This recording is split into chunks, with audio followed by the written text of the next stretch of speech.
Aino hai huija kokman bisingtui Saburum thanani police ni yago khobor sagoi Romjaka khoroksa Bangladesh ni binimung Ayon Alom hinui Saburum thanani police ni khugo koktuma saimankha India ni siming Bangladesh o thangnani hinui tuyo maljaknai motor bai thangi tongmani jorao Romjaka Saburum thanani police bai waisa hangke Pakistan waisa hangke India waisa hangke Bangladesh omo hakai sawi tongmani bisingtui Romjaka Ayon Alom khanai di Saburum thanani police tamo saka pura full detail saimanai naitongdi narok soyagari chini koktubini mangpiliwo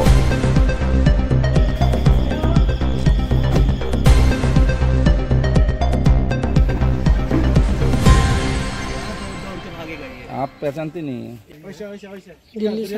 हाँ? दिल्ली से कहाँ जा रहा था? बांग्लादेश की तरफ गया नहीं।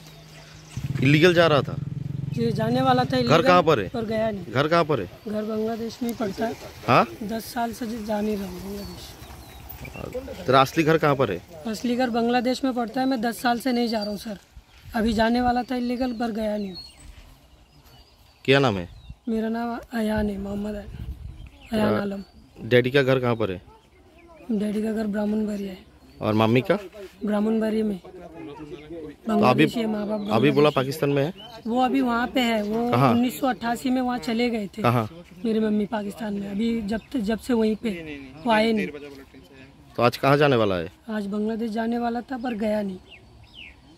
आज के बिकाल बेला আয়ন আলম কইয়াছে একটা ছেলে দিয়ে সন্দেহজনকভাবে জলেপথে অটো দিয়ে যাওয়ার পথে পাবলিক তারে আটকাইয়া থানারে খবর দিয়েছে। থানার পুলিশ গেছে এবং তারে আনছে। তো প্রথমে বাংলাদেশ কইয়াছিরা এক সময় এক কথা কয়, একবার কয় জন্ম পাকিস্তানে, তারপর আবার বাংলাদেশে। তো একটু সন্দেহ হয়েছে। আনানোর পরে থানাতে আমরা ইন্টারোগেশন করে দেখলাম যে তারা অ্যাকচুয়ালি বাংলাদেশেই ছিল এক সময়। বাংলাদেশে মায়ারামপুর, এটা হলো ব্রাহ্মণবাড়িয়া ডিস্ট্রিক্ট, মায়ারামপুরে তার আগের বাড়ি ছিল। তো 25-30 বছর আগে নাকি তারা পাকিস্তানে শিফট হয়ে গেছিল। তো ওইখানে যাওয়ার পরে ওই ছেলেটা জন্ম হয়েছে পাকিস্তানে।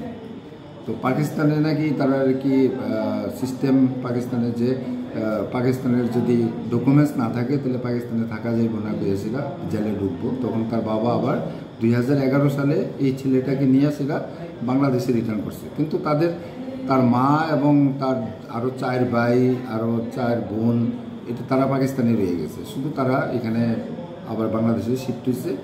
তো বাংলাদেশে শিফট হওয়ার পরে 2014 সালে এই 2014 সালে সে আরও কিছু বাংলাদেশের সঙ্গে একখানা যুক্ত হয়েছিল ভারতে কাজ করার জন্য। তারা পশ্চিমবঙ্গের বর্ডার দিয়া ইন্ডিয়াতে ঢুকছে। তো ইন্ডিয়াতে ঢোকার পরে সে কেরালাতে ছিল একটা কোম্পানিতে কাজ করতো, প্রায় 2 বছর নাকি ওইখানে কাজ করছে। তারপরে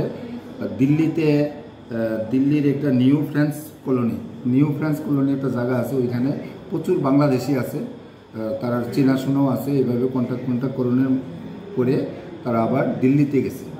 তো দিল্লিতে গিয়ে এসে ওই ভাঙ্গাচুরা কালেক্ট করা এবং জমানো এবং মালিকের জমা দেওয়া এই কাজগুলি বলে করতো দিল্লিতে। তো সেখান থেকে অনেকদিন থাকার পরে তার মনে আইছে যে আমি আবার পাকিস্তানে মার্কাসে যাব। তো মার্কাসে পাকিস্তানে যাইব গিয়ে 2000 এই বছরই 20/2/24 মানে ফেব্রুয়ারি 20 তারিখে সে কাশ্মীরে গেছে। কাশ্মীরে গিয়ে সেটা ওইখানে চেষ্টা করছে পাকিস্তানের বর্ডার ক্রস করে পাকিস্তানে তার মার্কাসে যাওয়ার, কিন্তু ওইখানে কোনো স্কোপ পাওয়া গেছে না বিধায় সে আবার ব্যাক করছে 15/3/2024 নিউ দিল্লিতে। তো নিউ দিল্লি স্টেশনে যখন সে নামছে তখন নাকি দিল্লি স্পেশাল ব্রাঞ্চ তাকে ডিটেন করছে। ওইখান থেকে ডিটেন করানোর পরে তারে 1 মাস, এটা হলো সব তার কথা, কিন্তু আমরা সবগুলি ঘটনাই ভেরিফাই করছি, কিন্তু এটা তার বক্তব্য যেটা। তো সেখানে স্পেশাল ব্রাঞ্চের তারা 1 মাসের মতন তারা হেফাজতে রেখেছিল, জিজ্ঞাসাবাদ করছে। করোনার পরে গত 15/3/2024 এই আটকাইছে তারে নিউ দিল্লিতে। আর 15/4/2024 তারা 1 মাস রাখার পরে বলছে যে তুমি বাংলাদেশি, আমরা প্রমাণ পেলাম তুমি বাংলাদেশি, তো তুমি বাংলাদেশে যাইতে হইব, তুমি এখানে থাকতে পারত না, এনি হাও তুমি বাংলাদেশে যাইতে হইব। তো তারে নাকি স্পেশাল ব্রাঞ্চের তারে টিকিট করে সেটা নাকি কইয়া দিয়েছে আগরতলা যাও, আগরতলা ত্রিপুরা সুন্দরী ট্রাভেলস যে আমাদের ট্রেন আছে ওইটা দিয়ে আগরতলা পাঠাইছে।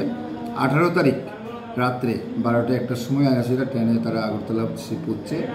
তো ওই দিল্লি থেকেই নাকি কিছু টাউটের নাম বাংলাদেশের কইয়া দিছিল, ফোন নাম্বার দেওয়া দিছিল, ওই নাম্বারে যোগাযোগ করার লেগে যে আগরতলা গিয়া পুষলে টাউটের সঙ্গে কথা কইলে পরে তুমি বাংলাদেশে তারাই তোমাকে নিয়ে যাবে। তো তার সঙ্গে কত টাকা জানি ছিল, 5-7 হাজার টাকা মনে আছে। তো এবার সেইখানে আওয়ার পরে বাংলাদেশের টাউটের সঙ্গে ফোনে কথা হয়েছে যে তুমি সাবরুম আয়ো। তো অ্যাকর্ডিংলি সে আবার ট্রেন ধরেছিল, সাবরুম আইছে। তো সাবরুম আওয়ানোর পরে টাউটের লোকের যখন কথা হয়েছে তখন তারা বিভিন্ন সময় বিভিন্ন ধরনের কথাবার্তা কয়, যার কারণে সে আবার রিটার্ন করতে আসলো আগরতলার দিকে। তো এরপরে কে বা কাহারা মানে ফোনে মানে টাউটের থেকেই একজনে কইছে যে মনোবাজারে আয়ো। তো মনোবাজারে যাওয়ার পথে তাকে নাকি জলাপাতে আটকেছে। তো এই হলো ঘটনা। কিন্তু ঘটনাটা আমরা এটা তো তার বক্তব্য, এখন তার মোবাইল সিজ করা হয়েছে, তার জিনিসপত্র কিছু আছে, তার সঙ্গে আধার কার্ড আছে, ইন্ডিয়ান আধার কার্ড।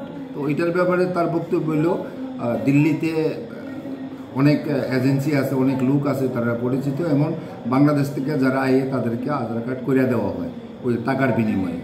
1,500-2 হাজার টাকা দিলে আধার কার্ড করিয়া দেওয়া হয়। তো তার সঙ্গে কিছু ডকুমেন্টস আমরা পাইছি, এগুলিও আমরা প্রপারলি ভেরিফাই করতেছি এবং তারে আমরা একটা স্পেসিফিক কেস তো নেব, নিয়ে আসেরা রিমান্ডে আনো। আরও ইন্টারোগেশনের দরকার আছে, যেহেতু এটার সঙ্গে পাকিস্তানের নাম জড়িয়ে গেছে, পাকিস্তানে ছিল, তার জন্ম পাকিস্তানে, আবার বাংলাদেশে আইছে।